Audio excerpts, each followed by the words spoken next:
આજનો દિવસ એ આપણા માટે બહુ ધન્ય ભાગનો છે કે પૂર્ણ પુરુષોત્તમ સર્વાવતારી શ્રીજી મહારાજ આ પૃથ્વી ઉપર પોતાનું ધામ અને મુક્ત લઈને આ પૃથ્વી પર પધાર્યા અને એમનો આજે પ્રગટ થયા એ દિવસે આજનો આ દિવસ છે, જન્મદિવસ એનો પ્રાગટ્ય દિવસ. તે દિવસ આપણે ઉજવીએ છીએ. દર સાલ આપણે ઉજવવામાં આવે છે અને એ ઉજવીને આપણે ધન્ય ભાગ આપણને મળે થાય છે. કારણ કે બીજા તો ઘણા જાતના તમાશા બીજું ત્રીજું થતું હોય, દુનિયાની ઘણી બીજા એ થતા હોય છે, પણ પૂર્ણ પુરુષોત્તમ પરમાત્માના આવો તે દિવસ એને ઉજવીએ અને એ પ્રાગટ્ય દિન એ આપણા માટે સૌભાગ્યની વાત છે. અને એમાંથી આપણને બળ, શક્તિ અને આ લોકને પરલોકનું બે સુખ મળે છે. રાણા જોગી મહારાજ દેતો ને દેતો એવું વાનું કીર્તન બનાવ્યું છે કે લેવાનું પણ કંઈ લેતા નથી. પાછું એ માગતો નથી કે ભાઈ તમે અમે આમ આશીર્વાદ આપ્યા, તમે સારું એ થયું અમને આપો.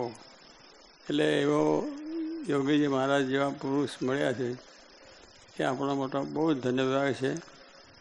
અને એમની દ્રષ્ટિએ એમના આશીર્વાદ અને એમનું એવું જે હેત હતું એ હેતની અંદર દરેક નાના મોટા તમામને પ્રેમ થઈ જાય એવી સહેજ એમની પ્રકૃતિ, એમના વાત કરવાની છતાં રમૂજ કરાવતા, આનંદ કરાવતા, પ્રમોદ કરાવતા.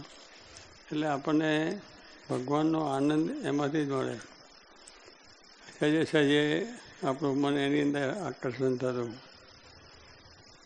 એ જ માટે જ આપણે આજે મહારાજ આ પૃથ્વી ઉપર અનેક જીવના કલ્યાણ માટે પધાર્યા અને એમને આજે આપણે અક્ષર પુરુષોત્તમનું જ્ઞાન આપ્યું છે. અને એ અક્ષર પુરુષોત્તમનું જ્ઞાન શાસ્ત્રીજી મહારાજને પોતાને દ્રઢ થયું પરંપરામાં ભગતજી મહારાજ થકી, અને પછી ગુણાત્યાન સ્વામી ગુણ અક્ષર છે એ નક્કી થયું. આમાં જ્ઞાન થતાં ઘણા પ્રશ્નો થયા શાસ્ત્રી મહારાજને, ઘણી ઉપાધિઓ થઈ. પણ એક વાત શાસ્ત્રી મહારાજ જેમાં હતી એ વાત સાચી છે કે કહે છે ને, જે થવાનું એ થાજો રૂડા સ્વામીને ભજતા.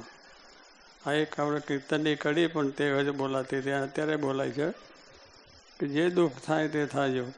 કે લોકોની અંદર ઉપાધિ આવે, બધી આવે, પણ જે આ વાત જ્ઞાન છે, સાચું છે, શાસ્ત્રોક્ત છે અને પ્રમાણ છે, એટલે એમને કોઈ પણ જાતની પરવા કર્યા સિવાય અને બધા તે એમની સાથે 5, 6, 7 સાધુ હતા, પણ એ પોતાની મહારાજનું બળને એની હિંમતથી આ જ્ઞાનનું પ્રવર્તન કરી મંદિરો કર્યા, બધું કર્યું.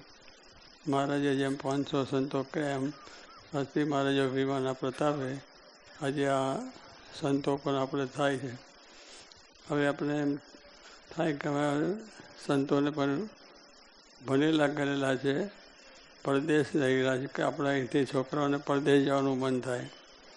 મા બાપને પણ એમ થાય કે મારો છોકરો પરદેશ જાય તો સારું. અમેરિકા છે, લંડન છે, બીજા દેશો છે, કેનેડા છે, બધા ત્યાં. અને વધે જાય ને દેશ પરદેશની અંદર દેશમાંથી પાછા ત્યાં જાય છે. હવે દેશવાળા જે આવા ભણેલા ગયેલા ડિગ્રીવાળા છે તે અહીંયા આવે છે આ પ્રમાણે સાધુ થવા માટે. એટલે જોગી મહારાજનું જે બાળમંડળને યુવક મંડળ કરવાનો આશય હતો કે જો આ મૂળની અંદર સમજાશે, બાળકોને યુવકોની અંદરથી આ વાત જો સમજાશે તો એમના જીવનું કલ્યાણ તો કરશે, પણ અનેકનું પણ કરશે. એટલે આજે આવા ડિગ્રીધારી બધા સંતો છે જે પણ આજે થયા છે. અને એ પ્રમાણે એ અહીંયા અત્યારે ટ્રેનિંગ પણ લે છે અને પછી એ પોતાનું જે જ્ઞાન થયું છે એની સાથે સાથે આ સંસ્કૃતનો અભ્યાસ કરીને આપણે આ જ્ઞાનની દ્રઢતા કરે છે. એટલે કહે છે ને, સાચે દેવળે ઘંટ વાગે એમ શાસ્ત્રી મહારાજ કહેતા કે આ દેવળ છે આપણું જે આ મંદિર છે તો એને ઘંટ, આરતી, થાળ, પૂજા બધું થાય છે, બધું આપણે જોઈએ છીએ. પણ આમાં ઠાકોરજી બેઠા ના હોય તો કોઈ આવે નહીં. અને એ કહેવાય શું કે ખંડેર, જેમાં ભગવાન બેઠા છે તો ખંડેર ના કહેવાય, પણ ભગવાન બેઠા એટલે મંદિર કહેવાય. આરતી થાય, ઘંટ વાગે, આવી સભાઓ થાય, સત્સંગ થાય અને બધા લોકો સારે માર્ગે ચાલે. એટલે એમ કહેતા શાંતિમાં સાચે દેવડે આ સાચું જ્ઞાન છે. અક્ષર પુરુષોનું જ્ઞાન પણ સાચું છે. બધા બીજાને ના સમજાય ને એ વાંધો નથી, ભગવાન સમજાવશે. ભગવાનનો સંકલ્પ છે એટલે બધે ધીરે ધીરે થશે ને સમજાવશે. પણ આપણે છે બહુ ભાગ્યશાળી છે કે આપણને આ વાત મળી કે ભાગ્યશાળી બીજાને માનો તે ભૂલ છે.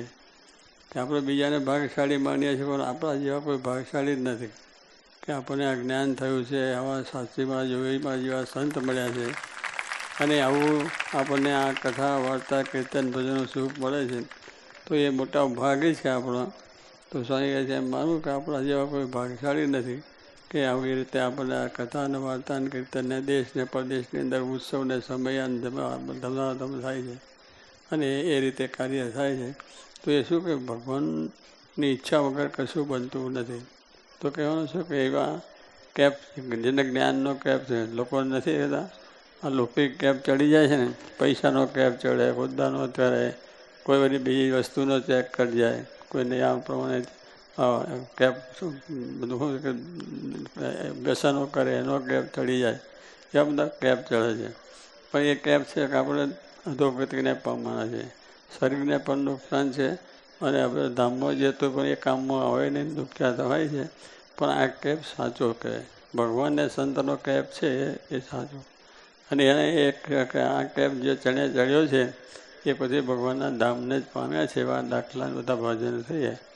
મહારાજને સમજાવીને મહારાજ કે હવે જે આપણે મનમાં એમ નથી કે આપણે હવે શું થશે, શું થવા નથી, ભગવાનને સંત મળ્યા છે એટલે આપણું કંઈ નહીં, પણ અક્ષરના ધામમાં જવાનું છે. અક્ષરના ધામને વિશે જ આપણે એવી એક દ્રઢતા ને એવી નિષ્ઠાને સમજણ પાકી થઈ જોઈએ. કેટલીક નહીં ડગમગ દિલ લે ત્યાં સુધી નવ ભ્રમ પ્રકાશ છે કે આપણો દિલમાં ડગમગ થાય કે સાચું હશે ખોટું છે, સાચું છે ખોટું હશે, સાચું, તો ત્યાં સુધી આપણે કશી બળ ના આવે, હિંમત ના આવે કે સારું આ કંઈ ગયું થયું બગડ્યું છે તો આપણું શું થશે. એટલે એવું નથી, સાચી વસ્તુ છે તો આપણને બધી રીતે શાંતિ થાય, સુખ થાય, આનંદ થાય. મહારાજે જેમ વચનાવતમાં કહ્યું કે સત્સંગી છે એને પોતાનું ધન, ધામ, કુટુંબ, પરિવાર એ ભગવાનને સંતર્થે કરી રાખવું. એટલે આપણે કરી રાખવાનું કહ્યું, અને આપી દેવાનું નથી કહ્યું, પણ પાછું તમે લઈ લેશે નહીં. પણ કરી રાખ્યું તો શું કે આપણે જાણીએ કે આ ધંધો કરીશું તો આપણને લાભ થવાનો છે, તો એની અંદર લાખો રૂપિયા ખર્ચીએ છીએ. એમ આર્ય સ્વામી મારે કહ્યું છે કે ધંધા ભગવાનને અર્થે કર્યું હોય તો પછી એના કામમાં એમને રાજી કરવા માટે નવા સારા મંદિરો, સભા, ઉત્સવ ખાવ, એમાં કોઈ જાતની મનમાં દુઃખ થાય નહીં, આનંદથી જ કરે. કેપમાં કેપમાં જ વર્તે કા થયું સારું. એટલે આવી રીતનું આપણું જે આ જ્ઞાન છે, સમજણ છે. અને મહારાજ જેવા સર્વોપરી ભગવાન પૃથ્વી પર આવ્યા અને 500 સંતો લઈને ગુણાત્યાન સ્વામી, આ બધા વસ્તુ જ્ઞાન છે. અને સાચી મહારાજને જોગી મહારાજ જેવા પુરુષ થયા છે એનો આપણે દર્શન છે, એના રાજીપો છે. આપણે એને રમાડે છે, જમાડે છે અને ધબ્બા ખાધા છે અને આપણા ઉપર દેખાડ્યું છે. અને એવો એમનો પ્રેમ હતો, અનંતનો પ્રેમ. જોગી બાપાનો પ્રેમ તો બધાએ ચાખ્યો જ છે, દરેકને લાભ મળ્યો છે, નાના મોટા બધાને. કારણ કે એમને જે જાય છે એને એ જ થઈ જાય અને એકદમ ધબ્બો મારે એટલે એના બધાની અંદર શાંતિ થઈ જાય. એટલે એવા સ્વામી હતા કે એની પાસે જે જાય એને શાંતિ થતી હતી. તો કહેવાનું શું છે કે આપણને એવી વસ્તુ મળી છે કે આવો મહા મોટો મળ્યો માલ, સિદ્ધને રહીએ કંગાલ, કે આવો મોટો માલ મળ્યો છે. એ ભગવાનનું ધામ અક્ષર મળે એવા સાચા પુરુષ છે, સાચી વસ્તુ છે, એ મોટો માલ છે. અને આ જગતનો માલ તો નાશવાન છે, મૂકીને જવાના છે, એ સાથે કોઈ લઈ જવાના નથી. જે છે બધું જ મૂકવાના છે. પણ જે આ કથા અને વાર્તા અને કીર્તનને ભજનને ભક્તિને આવું જે આવા પુરુષ મળ્યા એ મળ્યા એનાથી આપણું શાંતિ, સુખને અક્ષરધામની પ્રાપ્તિ થાય. એવું આ જ્ઞાન સમજીએ તો પછી કોઈ દુઃખ છે નહીં કે મારું જતું રહ્યું. આપણે જન્મ્યા ત્યારે કંઈ લઈને આવ્યા નથી અને અહીં જઈશું ત્યારે કશું લઈને જવાના નથી. એ બધું તો મૂકવાનું છે.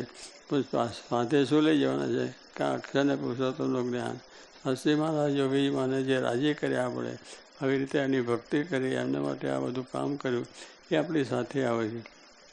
બાકી તો બધું જે છે એ આપણું દેહ છે એ છૂટ્યા એટલે એની સાથે આપણા દેહને માનીએ છીએ એટલે આપણને દુઃખ છે. દેહને દુઃખ ના હોય, આપણે આત્મા છે. એટલા માટે અક્ષર પુરુષોનું જ્ઞાન એટલે શું કે હું અક્ષર છું ને ભગવાન પુરુષોત્તમ છે એની ભક્તિ કરવાની છે આપણે અક્ષર થઈને. એટલે અક્ષર એટલે બ્રહ્મ ગુણાત્યાન સ્વામી એ પુરુષો અને આપણે એ રૂપને ભગવાનની ભક્તિ કરવાની માટે આવો જે ઉત્સવ એની અંદર આજે દેશ પરદેશથી આવ્યા અને અહીંયા બધા આ ઉત્સવ ઉજવાય છે અને ઉત્સવનો લાભ લીધો છે તો અંતરમાં શાંતિ રહે છે. આની સ્મૃતિ થશે તો એ આપણને સુખ રહે છે. ત્યાં ગયા હતા જે મહારાજે ઉત્સવ કર્યા હતા જે સંભાળીએ છે એના શાસ્ત્રોમાં લખાઈ ગઈ છે વાત અને એ પ્રમાણે બધું છે. એમાં જે ભગવાનનો ઉત્સવ થાય, કથા થાય, વાર્તા થાય એ જીવમાં આત્માનું જ્ઞાન થાય એટલે બધું કોઈ દુઃખ જ નથી, કોઈ નાત નથી, જાત નથી. આપણે બધા આત્મારૂપ જ છે અને એ જો જ્ઞાન થાય તો પછી દેશ પ્રદેશ ગમે ત્યાં જાઓ, ગમે તે કાર્ય કરો તો કોઈ બંધન થતું નથી. એવું જ્ઞાન જ્યારે થશે ત્યારે આપણને કોઈ દુઃખ નથી અને સારામાં સારું છે. અને એમાં સાચું જ્ઞાન આપણને મહારાજે આપ્યું છે અને શાસ્ત્રી મહારાજ યોગી મહારાજ આપણા જીવમાં ખાસ એ જાતનો આગ્રહ કરીને સમજાવ્યું છે અને આપણે સમજ્યા છે તો એને કંઈક કરવાનું બાકી રહ્યું નથી. બસ આ જ્ઞાન થયું છે તે ભજન કરતાં કરતાં, વ્યવહાર કરતાં કરતાં ભગવાનના ધામમાં બેસી જવા છે અને સુખ્યા થવા છે. સહજાન સ્વામી મહારાજ.